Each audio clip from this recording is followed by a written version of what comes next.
శ్రీ మాత్రే నమః. అందరికీ నమస్కారం అండి. ఈ వీడియోలో వరలక్ష్మి వ్రతం ఎందుకు చేయాలి, అసలు వరలక్ష్మి వ్రతం చేయడం ద్వారా కలిగే ప్రయోజనాలు ఏమిటి, ఈ వీడియోలో తెలుసుకుందాం. అమ్మ వరలక్ష్మి వ్రతం చేయడం ద్వారా అమ్మ మహాలక్ష్మీదేవితో పాటు అష్టలక్ష్ముల యొక్క అనుగ్రహం మనకి లభిస్తుంది.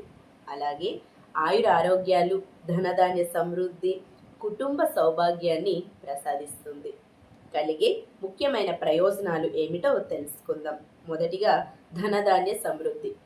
కుటుంబంలో ఆర్థిక ఇబ్బందులు తొలగిపోయి సిరి సంపదలకు, ఆహార ధాన్యాలకు కొరత ఉండదు. 2. ఆయుర ఆరోగ్యాలు. కుటుంబంలో సభ్యులందరూ కూడాను ఆయుర ఆరోగ్యాలతో ఉంటారు, రోగాలు దరిచేరవు. 3. సౌభాగ్యం. వివాహిత మహిళలు తమ భర్త దీర్ఘాయుస్సు కోసం, అలాగే కుటుంబ శాంతి కోసం ఈ వ్రతాన్ని ఖచ్చితంగా ఆచరించాలి. ఇక 4. మానసిక ప్రశాంతత.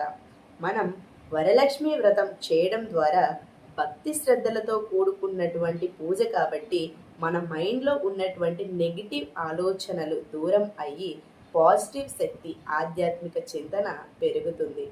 ఇలాంటి ప్రయోజనాలు ఉన్నప్పుడు మనం ఎందుకు ఆచరించాలో మీ అందరికీ అర్థమైంది కదా. ఖచ్చితంగా వరలక్ష్మి వ్రతం ఆచరించి తీరాల్సిందే. మనందరికీ తెలిసిన విషయం, అలాంటి చారుమతి దేవి బ్రాహ్మణ స్త్రీ ఎంత నిర్మలంగా, నిశ్చలంగా ఉంటూ తన కుటుంబ శ్రేయస్సు కోసం ఈ యొక్క వ్రతాన్ని ఆచరించింది కాబట్టే మనం ఈరోజు ఈ వ్రతాన్ని ఆచరిస్తూ అమ్మల యొక్క అనుగ్రహం పొందుకుంటున్నాము. మరి మనం కూడాను భక్తి శ్రద్ధలతో ఈ యొక్క వ్రతాన్ని ఆచరిస్తూ అష్టలక్ష్ముల యొక్క అనుగ్రహం ప్రతి ఒక్కరూ పొందాలని మనస్ఫూర్తిగా కోరుకుంటున్నాను. ఈ వీడియో మీకు నచ్చినట్లయితే లైక్ చేస్తూ, షేర్ చేస్తూ, సబ్స్క్రైబ్ చేసుకోండి. ఇలాంటి మరెన్నో ధర్మ సందేశాల కోసం. ఓం నమః శివాయ.